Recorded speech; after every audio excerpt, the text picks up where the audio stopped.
remember a TV show we used to watch together? It was called... The Pig Go Big? Yeah. Do you watch? I wasn't sure what this movie was. I remember seeing the trailer, and like I forgot which movie I was seeing the trailer before, but like all I remember was like a lot of cool shots and imagery, and just like a bunch of like hot pink neon colors, and it's like, I like where this is going, and it like seems like a kind of a horror element to it.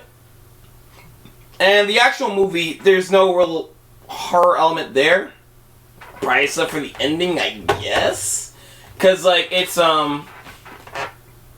mostly about like this kid. He really likes this show called I forgot what it's called, but like he really likes this show, and it's about like these kids who like solve mysteries, and like making too much chair noises. Yeah, this is Mark Movies moments. Not it comes on not at fucking Squeaky's Land. What the fuck are you doing? Can I take your order? But the movie is about like this guy. He likes this show about these kids who hunt who solve mysteries, like supernatural mysteries, but it only comes on at night, and his parents don't allow him to watch it because he has a bedtime. So he's at like a voting booth or voting area, because also this takes place in the fucking 70s. Yeah, it takes place like in the 70s, and like he meets this girl, who's another kid who's also at the voting area with her mother.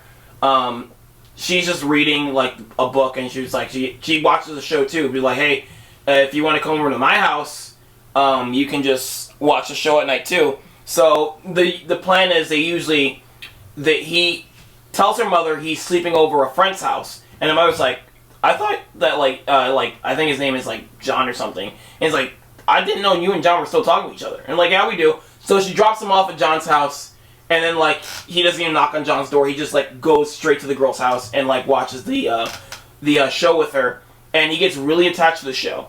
And like they have a little communication where she exchanges tapes with her. Like she will record the show and like leave him tapes. And like they also mention like it's a platonic relationship, because like she says like, I'm into girls, right? And then she asks like, are you into girls? And like he's like, I don't know. Which is, I guess the movie has like asexual representation. That's how Disney should do it from now on. Disney just have one character say that, another character say that, and then from there the movie just starts, I'm gay, I'm straight, I'm asexual, and that's how the movie we already reviewed Strange World. We're done with this. But like you get a sense like she's not all right in the head, because she says like she wants to run away or escape inside the show. She wants to live the show. Yeah. And then like you get to a certain part in the movie where she goes missing, and like she just runs away, or just goes missing in general, and like that might be important. Yeah, that's important. 3, 2, 1. But yeah, you get a sense like she goes missing, and then like so we just follow the main character through his life, and at some point when they're adults, because we time skip a lot, because he still watches the show, but like the show gets canceled. It ends around the time she like goes missing, but we just go through his life. He's just living just like basic life. He has a job. He's going to college, I guess. Right. And then like later she like comes back into his life, and like she tells him like, oh, if you're wondering where I was the whole time, I escaped into the show. And it's like, and he's like, you're crazy. Yeah. But then like the movie gets weird. It's like little flashes of like I guess like weird imagery, like one day just trippy. Trippy, like Yeah. one like he just watches a show the next day, and like he's just trying to go into the TV, and then he like, it seems he almost sticks his head through, and his father pokes his head out, and then he like starts vomiting static.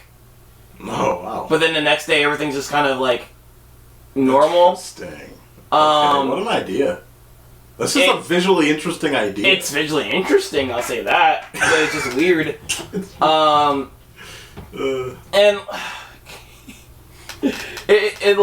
then we keep like. It sounds like you were in the theater going, "What the fuck?" And like some of his memories seems to be mixed because now he's seeing himself as one of the girls in the show and some of his memories. We keep time skipping to points in his life. To adulthood, and like we get to like where he's an old man working at like a kind of a Chuck E. Cheese type center. Ooh. And like there's like he starts to feel like he's dying, and like everything starts to feel claustrophobic. And there's one scene where he just like screams, and then everyone's just shut down like this. And I'm like, is this gonna be explained? And like, no, he just walks out like everything's normal. And then he goes to the bathroom and he rips open his chest, and inside of his chest is a TV with static, and he vomits like some kind of blue goop. And then like he walks out of the bathroom. He's like, he just goes around to the like the center. He's like, sorry. Then it ends. What? I'm like, what the? Okay. What? Damn, I didn't put the runtime in this, but Jesus. You sound very uninspired about this movie. I like the beginning portion where it's like, we're in the 70s, they're trading VHS tapes, and like the way they like kind of make this fake show is like very authentic. You get like the you get to like the 4x3 aspect ratio and like 240p quality. Yeah. They make it feel like an old like 70s, 90s show or something, like 80s show. I like the few little snippets we get of that. And like I do like the chemistry between like the girl and the main character. Even though their acting is very dry and weird, but like it does work when they're together. Yeah. So when you get like when she's gone, it's just like his because I get he's supposed to be antisocial, but his acting is it just doesn't work by itself. It was the same like actor who plays the main character in Detective Pikachu. Oh yeah, no, don't worry. I thought you were going to bring up another movie that he was the main character in. What was it? Was a magical movie. A very magical movie that was earlier this year. Oh, he was the main character. He was the main character. Oh. Yeah. Oh, So I don't know who his agent is, but it's probably a better movie than that. Honestly, I think this might be a better movie than Detective Pikachu, which after it wears off. After the whole CG I of said Pikachu the beginning portion off, of this is better than Detective Pikachu. I bet. But like, it just gets, it's too metaphorical, and like from what I looked up, it's a metaphor for like being trans. So he's like, I guess he's like trapped, like he feels trapped in his own body, but since he never transitioned, he just like stayed trapped and claustrophobic, like he's dying in the body he doesn't want to be in. That's why I can. A movie that really balances the metaphorical and the real and still tells a great story that will forever and ever always be a goddamn goldmine? Everything Everywhere All at Once. So if I need metaphors, I will just think about the Everything Bagel. I mean, I'm good. That's all around good. Also has a bigger budget and like better actors and all that shit. How much more of a budget? That's pretty low, wasn't it? It's low, but this is way lower than that. But I mean, Godzilla Minus One had this low of a budget too. I think that's Japanese. They overwork their people for less. They money. Very much do. That's on them, man. Like, all right, they overwork their people for less money. I'm not trying to have like defend or be against this movie. I'm just saying like. You can. It sounds like the direction at the second half of this movie just needed to be tamed better. And you could have still you could have still made the metaphor successful without going so out of the. They go hard on the metaphor. It just gets weird. I'm like, well, that happened. Yeah. Like some of the imagery would be cool if it was, I guess, relevant. relevant to the story. It doesn't need to be explained because the point of imagery is to, you know, draw your own conclusion. But like, right. Yeah. Maybe some of this could be explained or something like that. It's just too artsy and too weird, and like overall, it just like it left a bad taste in my mouth. So it's like, it was just okay. I like the beginning portion, but like it just gets weird later. So this isn't mediocre? It's mediocre, like 5 out of 10 easily, because it's just that weird. Like, okay. I was kind of hoping for like a better, cause I like the lighting of this movie. I like the colors. The ideas, like everything is going for. It sounds like the ideas that they bring up, that they create, are interesting. Did you see a trailer for this? Yeah. Yeah. What do you think of the trailers? I thought that it's like, I like the idea of the journey. That was the whole thing. Is the idea and the concept of the journey are interesting. I was wondering what they were going to do with this situation, since apparently they're like really, like they gave the idea that they're very well bonded. Or at least they know each other pretty well, because you kept going back to like that adult perspective in the trailer, and it's like, okay, so are they? So she went to the TV, but what's the time gap here? Because they kept talking about, you know, you would see them as a kid. You saw the kid thing, you saw the TV show, you saw that he walks up to the or crawls up to the TV or whatever. And it's like, okay,